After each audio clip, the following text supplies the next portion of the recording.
Victoria publicly sneered while holding the arm of a wealthy heir, mocking me as nothing more than a useless retired freeloader, and demanded that I sign the divorce papers immediately. The next second, a general from the Department of Defense and the heads of America's 3 largest conglomerates simultaneously pushed open the door and saluted me in unison. Respectfully addressing me as commander, she collapsed to the floor in terror, begging hysterically, "Come to my channel! If you love the story, don't forget to subscribe. My name is Cole."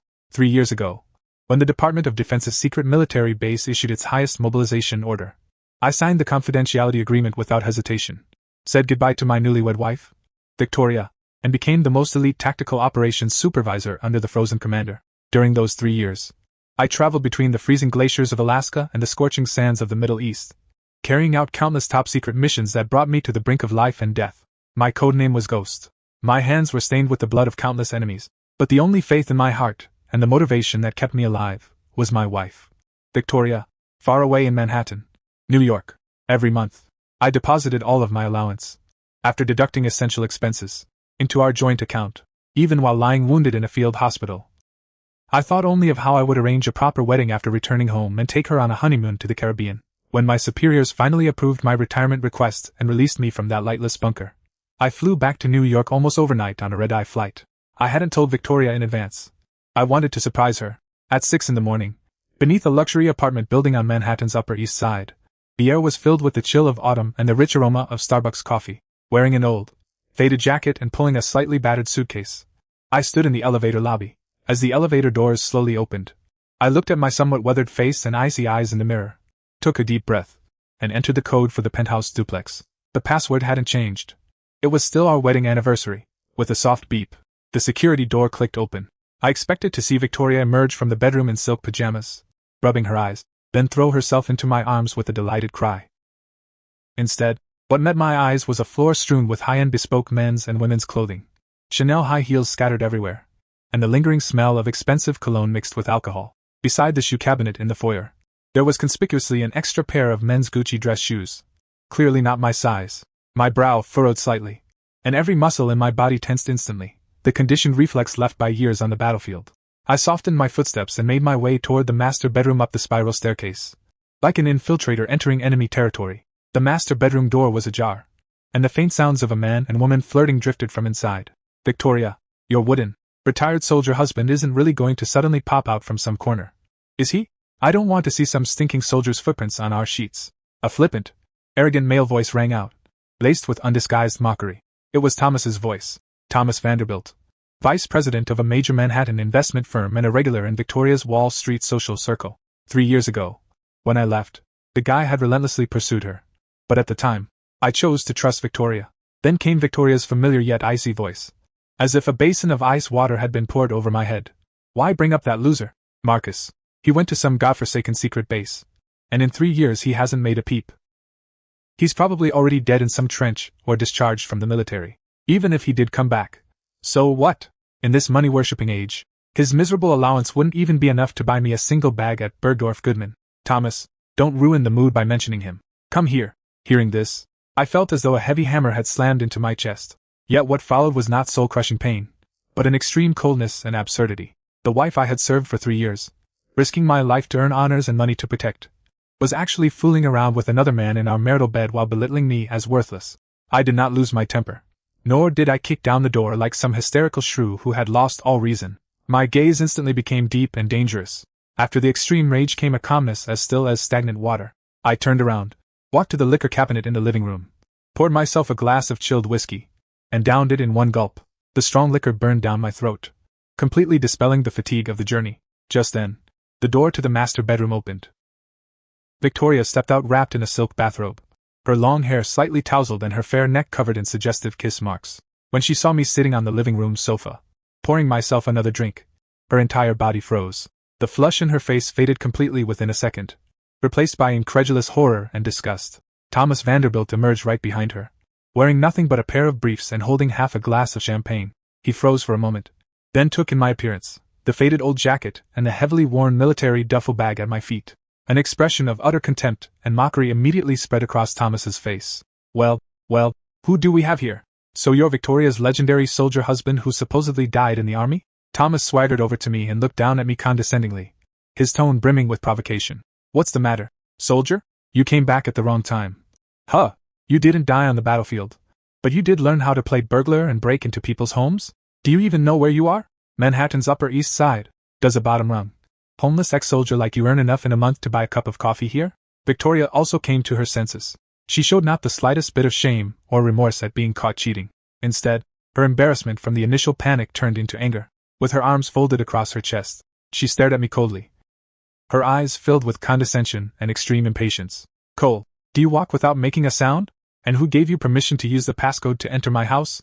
Victoria's voice was sharp and icy, as though she were speaking to a complete stranger, a beggar she had never met. Just look at how pathetic and poor you are. You couldn't make it in the military. Could you? You can't even afford a decent set of clothes. And you come crawling back with all your belongings in tow. What? You ran out of money out there and want to come back here wagging your tail, begging for scraps and trying to get a share of my property? I set down the crystal glass in my hand, and its base struck the marble coffee table with a crisp chime. I lifted my eyes and let my calm gaze rest on Victoria's exquisite yet, at that moment, grotesquely ugly face. 3 years of military service had given me an imposing presence that commanded respect without anger. It made Thomas instinctively take half a step back, though he remained relentless with his words. Victoria, you've truly opened my eyes. I spoke slowly, my voice deep and magnetic, without the slightest tremor. So this is what you meant when you told me over the past 3 years. I'll wait for you to come back? This is the upbringing of the Sterling family's eldest daughter? Upbringing? Victoria let out a cold laugh, as if she had just heard the funniest joke in the world. Cole, don't talk to me about upbringing. In the adult world, only value matters. When my father agreed to let me marry you, it was merely because you were physically fit and had some brute strength. But what happened? You left for 3 years and vanished without a trace. Do you know what I've been through during these 3 years? I've had to entertain Wall Street's top tycoons and expand the family's business empire. While you can only be some soldier living on a meager salary. The resources, money, and status Thomas can give me are things you couldn't provide in several lifetimes. We don't belong to the same world. Thomas smugly wrapped an arm around Victoria's slender waist and lifted his chin at me provocatively. Did you hear that, soldier? If you know what's good for you, get the hell out of this apartment. Consider yourself lucky today. We're in a good mood and won't call the police to report you for trespassing. Tomorrow, I'll have my lawyer draw up the divorce papers and deliver them to you. For a piece of trash from the bottom of society like you. Being able to marry Victoria for 3 years is a blessing you wouldn't have received in 8 lifetimes. Don't hang around here shamelessly like a stray dog. Looking at the 2 smug men and women before me, convinced they had the whole world in their hands, I suddenly laughed. But when Victoria saw that smile, she felt an inexplicable surge of panic. There's no need to trouble Mr. Vanderbilt with the divorce papers. I slowly rose from my seat, standing a full 190 centimeters tall. I instantly made Thomas look like a clown. I brushed non-existent dust from my clothes and looked at them as if they were 2 walking corpses. This apartment is in my name, isn't it? And Victoria, the Sterling family and Vanderbilt investment company you mentioned, hasn't their cash flow recently developed a massive $20 million hole, forcing them to beg high and low for an infusion of capital from investors with military-industrial connections? The moment I said this, Victoria's expression changed drastically, and a trace of terror flashed in her eyes. She stared at me, her voice trembling slightly. How do you know about this? This is the family's highest secret. Thomas also stopped smiling and eyed me warily. Stop bluffing. You're just a low-level soldier who's been discharged. What could you possibly know about business secrets? You're just spouting nonsense. I ignored Thomas's tirade and simply pulled the specially encrypted satellite phone from my pocket. The screen was flashing with a missed call from the Pentagon and Washington. In front of them, I pressed the redial button, then cast a cold glance at Victoria's ashen face. I was going to leave us both some dignity. But since you've chosen to tear off the mask like this, don't blame me for taking back everything that belongs to you, without leaving a single thing behind. I spoke in a low voice into the phone. Tell Commander Ice that Cole is back in the ranks. Manhattan can start taking out the trash tonight. After hanging up, I picked up my suitcase and walked out of the apartment without looking back, leaving behind an oppressive silence as the 2 stared at me in disbelief. After leaving the duplex that had once been called home but had now become utterly nauseating, I hailed a taxi straight to a private club in Lower Manhattan. Sitting in the back seat, I watched the neon lights of New York in early autumn stream past the window, their mottled reflection sweeping across my stern face. Nothing that had happened in the apartment had stirred even the slightest ripple in my heart. All I felt was the indifference of a hunter about to close the net around his prey. Victoria thought that by attaching herself to Thomas, Wall Street's rising financial tycoon, she could rest easy. She had even naively assumed that, as a retired soldier, I knew nothing about the business crisis facing her family. She had vastly underestimated the intelligence network I had access to within the Defense Department's Core Tactical Division. Half an hour later, The taxi stopped in front of a low-profile yet heavily guarded century-old building in Manhattan's financial district. On the surface, it was an upscale private club called Friends of the Harbor. But in reality, it was a secret base where military intelligence officials and Wall Street financiers covertly coordinated. I pulled out the special access pass bearing the Pentagon's highest security clearance. The armed security personnel at the entrance did not even take a second look at me before immediately standing at attention, saluting respectfully, and pulling open the heavy mahogany doors. When I pushed open the door to the private suite on the club's top floor, the smoke of cigars and the rich aroma of expensive whiskey washed over me. Seated around the rectangular mahogany conference table were several titans who wielded enormous influence over the American financial world. Sitting at the head of the table was Blake, Thomas Vanderbilt's direct superior and a legendary Wall Street venture capital tycoon. The conversation in the suite came to an abrupt halt when I entered. Blake had initially worn an impatient expression, but when he got a clear look at my face and sensed the military authority emanating from my shoulders despite my civilian clothes, his expression shifted slightly. He hurriedly rose from his leather executive chair, his face plastered with a flattering smile. "Mr. Cole, you've finally arrived. The Iceman just contacted me through the encrypted line to let me know that you would personally handle the listed bad debt involving the Sterling family and Vanderbilt Investment Company." Blake strode over to greet me, even inclining slightly as he personally pulled out the leather chair at the head of the table. I didn't stand on ceremony.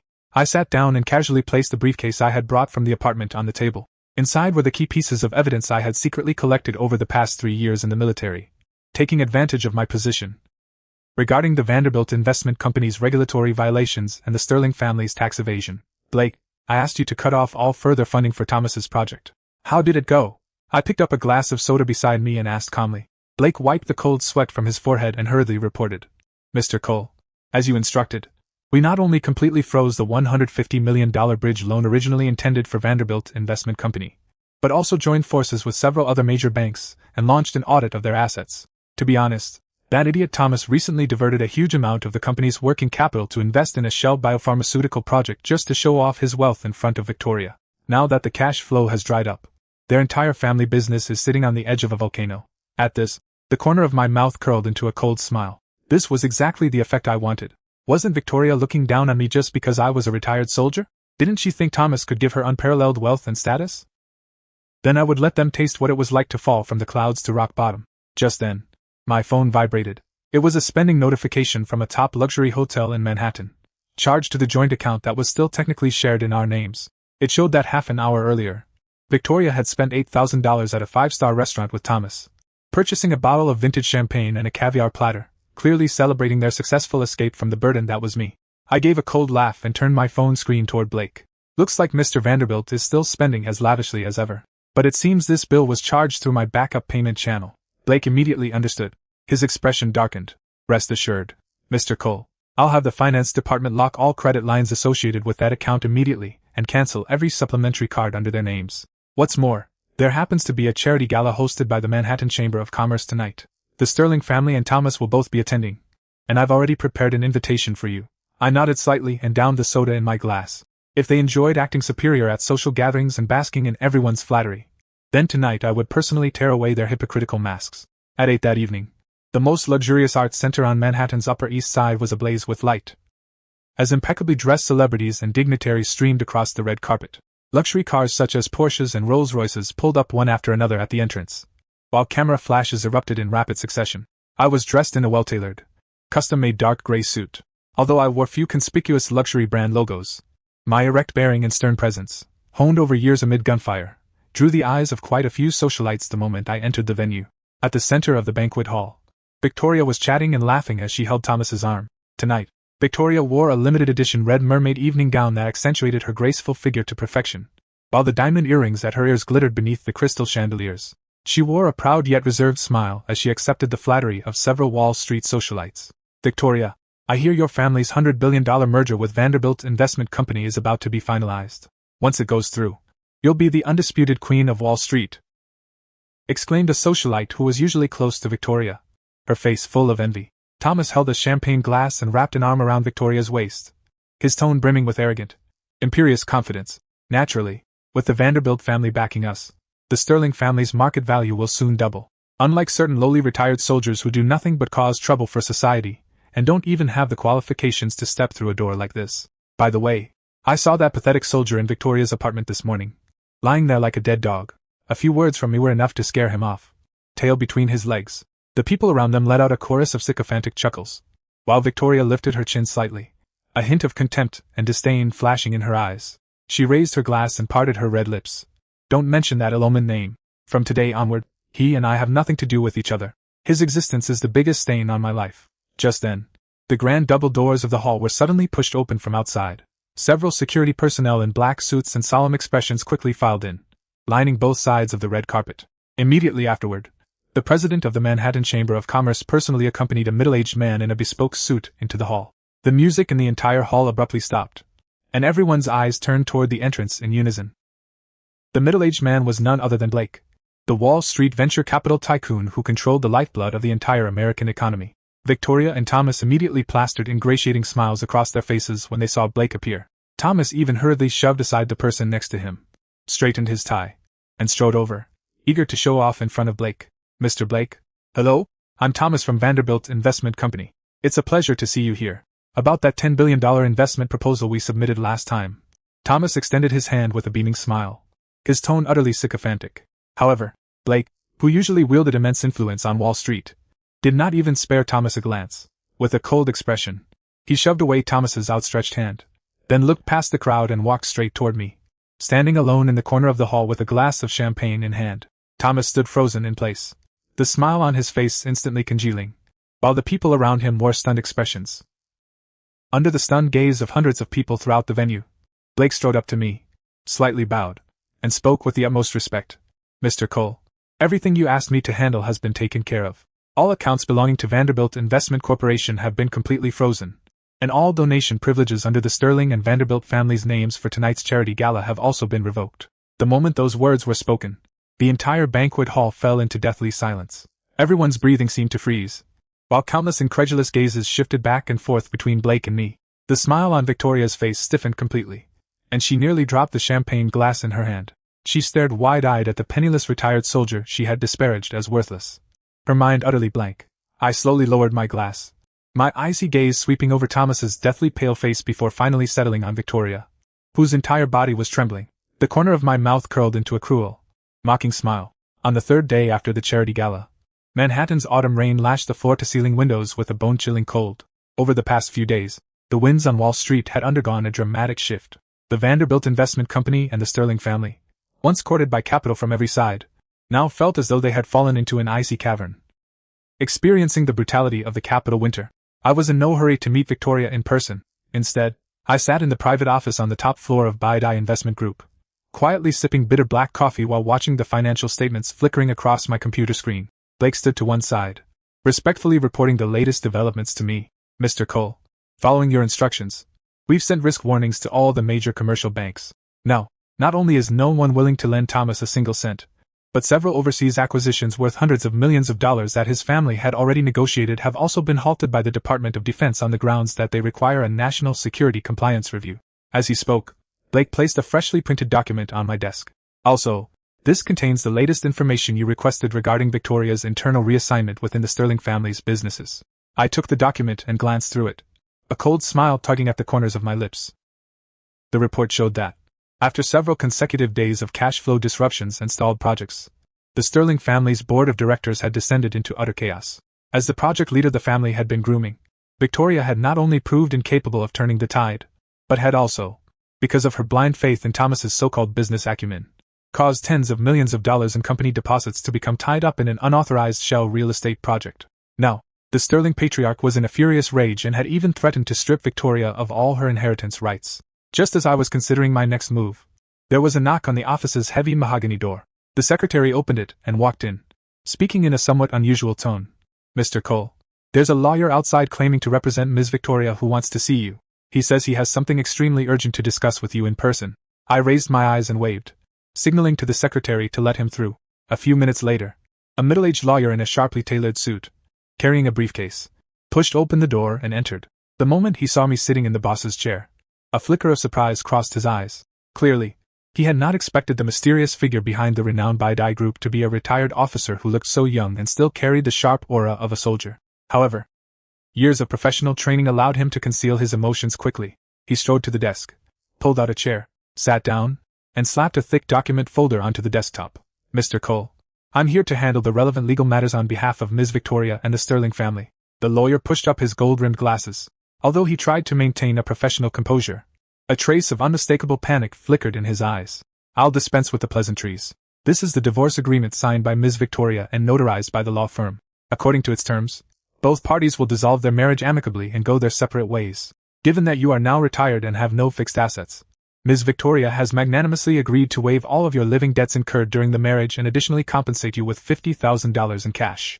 In return, you must sign the agreement immediately and must never publicly claim again that you have any relationship with Ms. Victoria. After hearing the lawyer's words, I couldn't help laughing aloud. My laughter was filled with mockery and absurdity.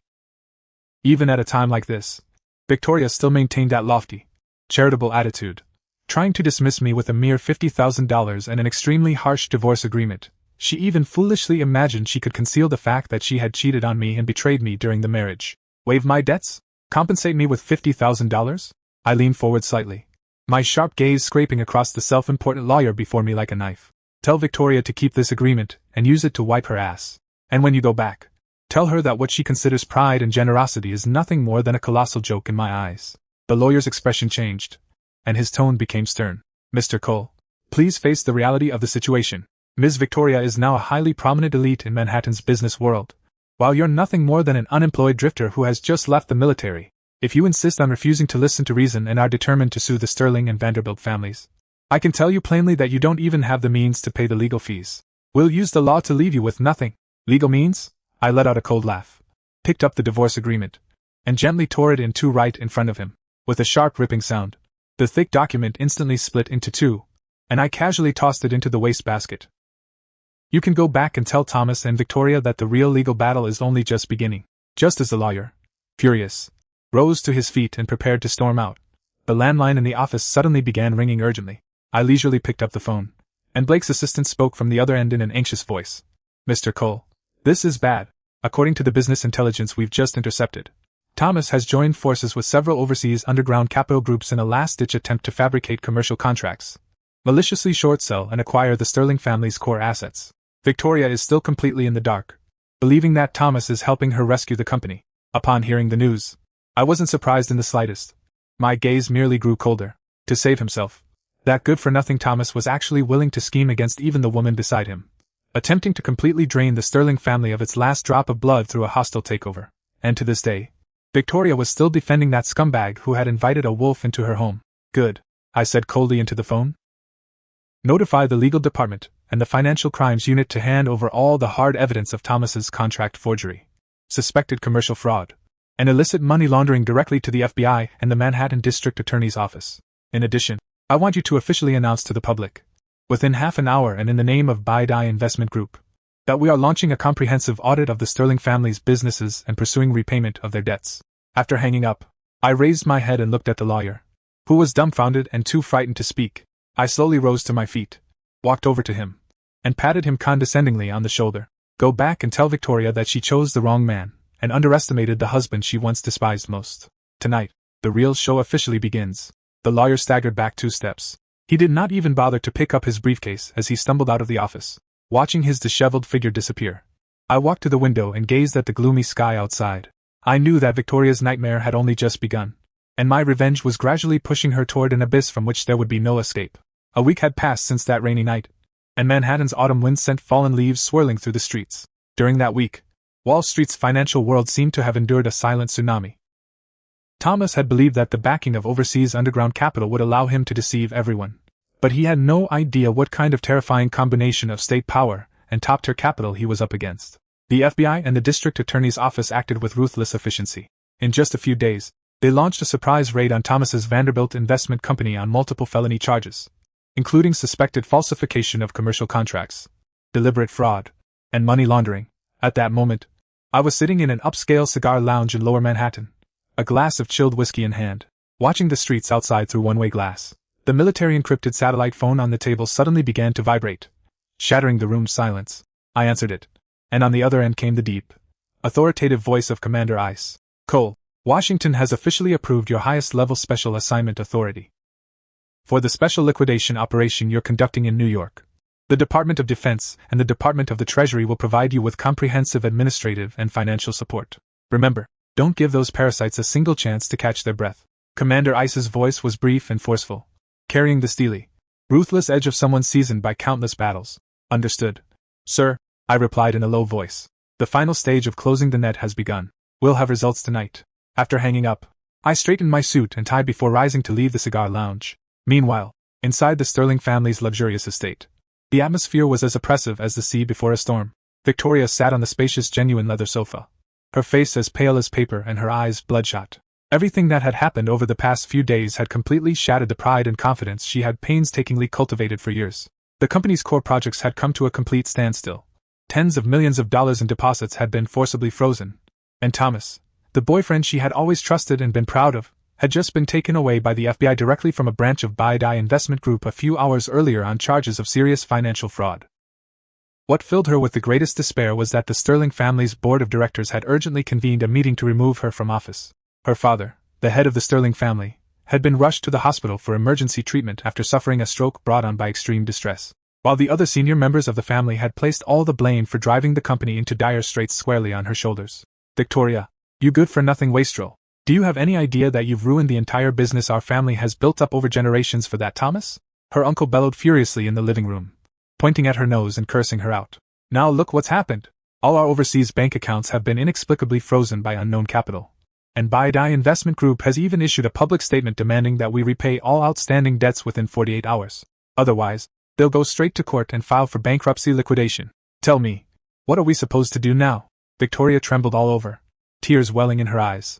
The once proud, untouchable Wall Street beauty and elite now looked utterly helpless and disheveled. She bit her lip tightly, and then a seemingly absurd yet only possible lifeline suddenly surfaced in her mind. Cole. Could it really be him? No, that was absolutely impossible. Victoria frantically rejected the thought in her mind. Cole was nothing more than an ordinary retired serviceman, aside from doing hard labor in the military for several years. What could he possibly have done to mobilize Blake? The Wall Street Titan? What could he have done to make the FBI move against Thomas? And yet, other than this explanation, she could not think of anyone else who could have driven the Sterling family and Vanderbilt Investment Company into such dire straits with such precision and in such a short time. Just as Victoria was plunged into utter chaos and panic, the butler stumbled into the living room and shouted with a deathly pale face. This is bad, miss. A group of legal representatives and financial crime investigators from Baidai Investment Group have arrived outside. They say they're going to immediately seal off the estate and conduct an asset evaluation. At these words, Victoria's mind exploded with a deafening boom, and she collapsed helplessly onto the sofa. She finally realized just how formidable the power was wielded by the useless husband she had once believed she could trample on at will and abandon whenever she pleased. I sat in the back seat of a luxury sedan as it slowly passed through the ornate iron gates of the Sterling family estate. Through the car window, I watched the once luxurious estate descend into chaos, a cold, amused smile curling at the corners of my lips. The blade of revenge had already pierced the enemy's heart, and this was only the beginning. The Sterling family estate was in complete turmoil. In the once grand and luxurious living room, an expensive antique vase had been knocked to the floor, with shards of porcelain scattered everywhere. Several legal representatives and financial crime investigators from Baidai Investment Group, all dressed in dark suits, stood expressionlessly in the center of the room. At their head was Blake's trusted aide.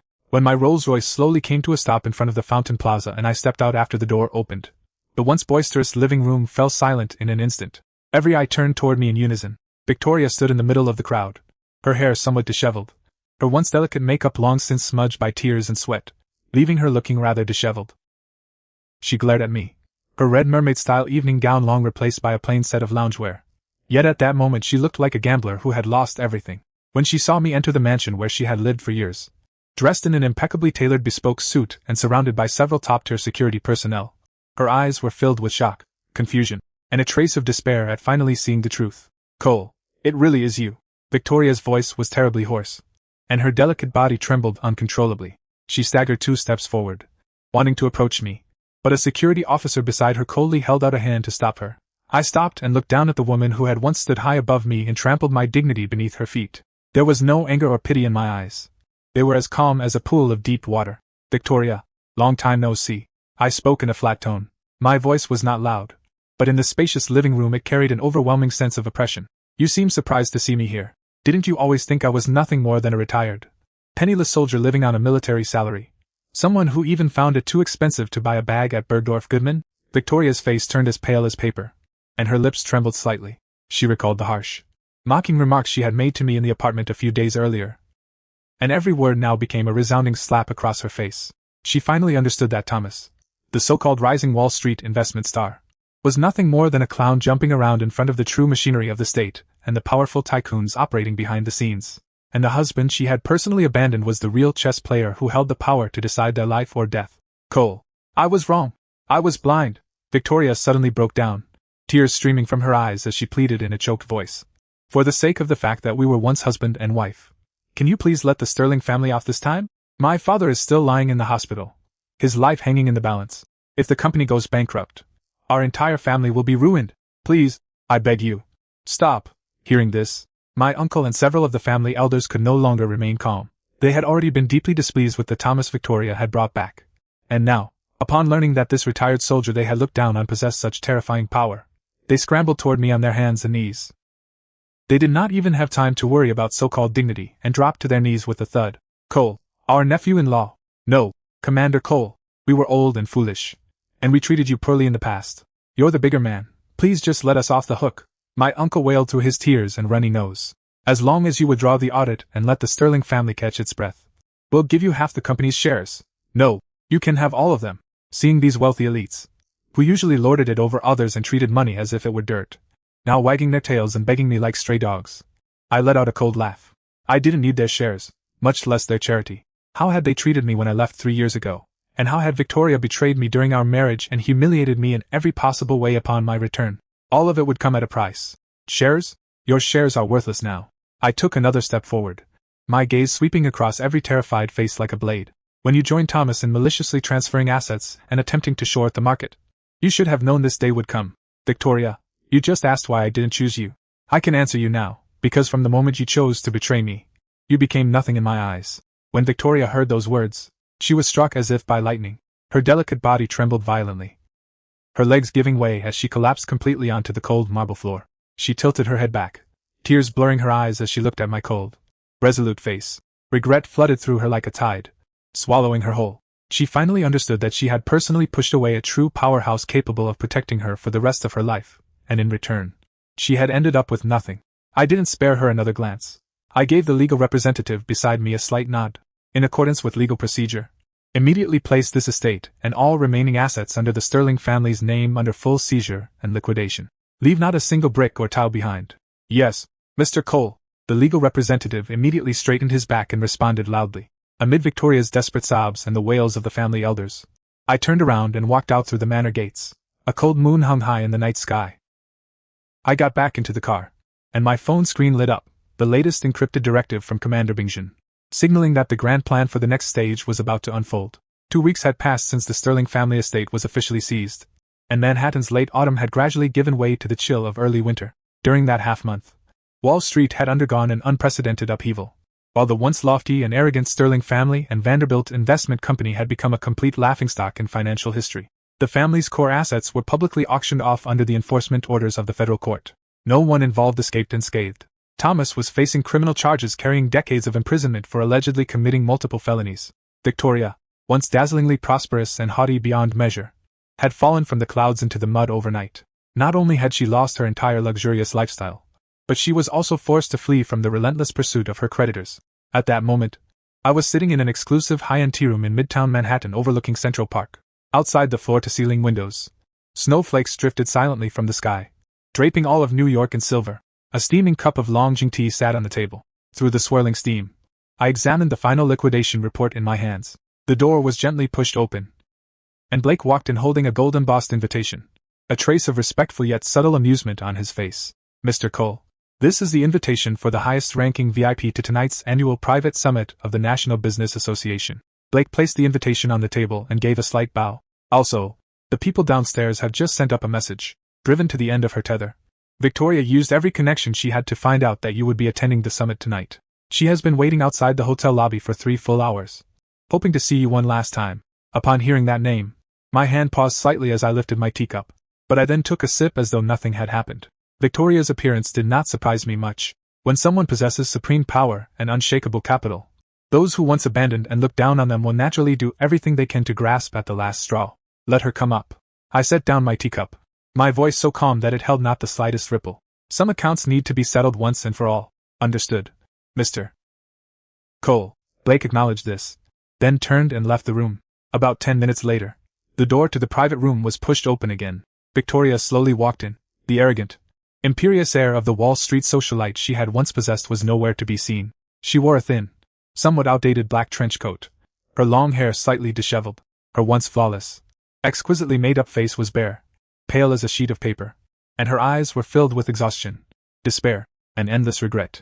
When she saw me sitting in the seat of honor, dressed in a tailored designer suit and radiating a cold, mature presence, it was as though all the strength had been drained from her body. Her knees buckled, and she nearly collapsed on the threshold. Trembling, she closed the door and walked step by step to my desk. The once proud and peacock-like heiress of the Sterling family now lacked even the courage to look me in the eye. She bit her lower lip tightly, but the tears finally broke free, streaming down her cheeks.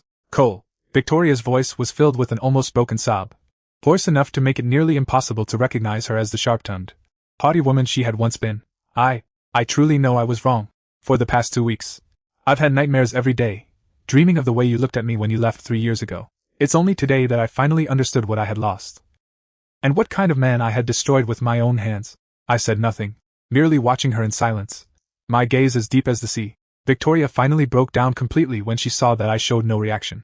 She could no longer care about so-called dignity or propriety. With a thud, she fell to her knees on the cold carpet and crawled forward 2 steps, wanting to reach out and grab my trouser leg, but stopped abruptly just a few centimeters away because she sensed a suffocating detachment and oppressive presence emanating from me. Cole, I'm begging you, for the sake of the fact that we were husband and wife in name for 3 years, won't you give me a hand? Victoria's face was streaked with tears, her voice desperate and humble. That bastard Thomas has abandoned me. The family has gone bankrupt. And Dad has died. I have nothing left now, not even a place to live. Aren't you incredibly powerful? As long as you say the word, they'll all let me go. Why are you being so cold to me now? You used to love me so much. At her final words, I suddenly let out a soft laugh. It was filled with the utmost mockery and absurdity. I slowly rose to my feet and looked down at the woman kneeling at my feet, my voice as cold as ice. Victoria, you just asked me why I loved you so much before. Yet I'm so cold toward you now. I leaned forward slightly, my gaze stabbing straight into her eyes like a blade. Because you mistook my devotion for stupidity and my forbearance for weakness. 3 years ago, when I signed a confidentiality agreement and headed to the front lines, you were sleeping with Thomas. Every month, when I deposited my entire allowance into our joint account, you were complaining that the life I provided wasn't luxurious enough. When I returned home after narrowly escaping death, filled with joy and eager to give you a future, you belittled me in front of another man, treating me as though I were beneath even a stray dog. Victoria's entire body trembled violently, her face as pale as death. She opened her mouth, but couldn't utter a single word in rebuttal, because every word I had said was a bloody reality. I straightened up, adjusted my suit and tie, and looked down at her condescendingly before coldly delivering my final words. In this world, there is never betrayal without a reason, nor forgiveness without limits. You're kneeling here today not because you love me, but because you've lost your power and money. Victoria, you asked me why I didn't choose you. The reason is that you simply don't deserve me. When she heard the words "don't deserve me," Victoria seemed to be struck by lightning, and the last glimmer of light vanished from her eyes. She collapsed helplessly onto the carpet, covered her face with both hands, and let out a heart-wrenching sob. Her cries were filled with despair, remorse, and the agony of wanting something she could never have. But none of it had anything to do with me anymore. I didn't spare her another glance. I turned, picked up the highest-level VIP invitation to the summit from the table, and strode out of the private room. Outside in the corridor, the red carpet leading to the closed-door summit stretched into the distance. My glorious life had only just begun. The biting winds swept through Manhattan's winter night as heavy snow fell, blanketing the city's bustle and glamour in pristine white. Today was the day of the National Business Federation's annual closed-door summit. The ballroom of the Grand Hotel Manhattan blazed with light, drawing an assembly of the elite. The heads of America's major conglomerates and Wall Street's most powerful figures were all dressed in their finest, while the air was thick with the aroma of premium cigars and champagne. I was dressed in a custom-tailored deep black suit, my posture erect, my gaze cold and profound. The moment I stepped into the opulent ballroom, the low conversations around me fell silent. Countless eyes filled with awe, astonishment, and curiosity turned toward me in unison. Several normally haughty conglomerate magnates immediately hurried over with wineglasses in hand, their faces covered in ingratiating smiles as they jostled to raise their glasses and greet me. Mr. Cole, I've long heard of your illustrious reputation. We never imagined you would personally come to offer your guidance tonight. Your presence truly honors us. A real estate tycoon ranked among the top 10 in the United States bowed slightly, his tone exceedingly respectful. I merely raised the crystal glass in my hand and gently tapped it against his, replying in a deep, composed voice, "You're too kind. Tonight's summit is intended to advance an entirely new industrial order. Those families and enterprises that built their fortunes through speculation and illicit dealings, yet have no bottom line whatsoever, have had their time.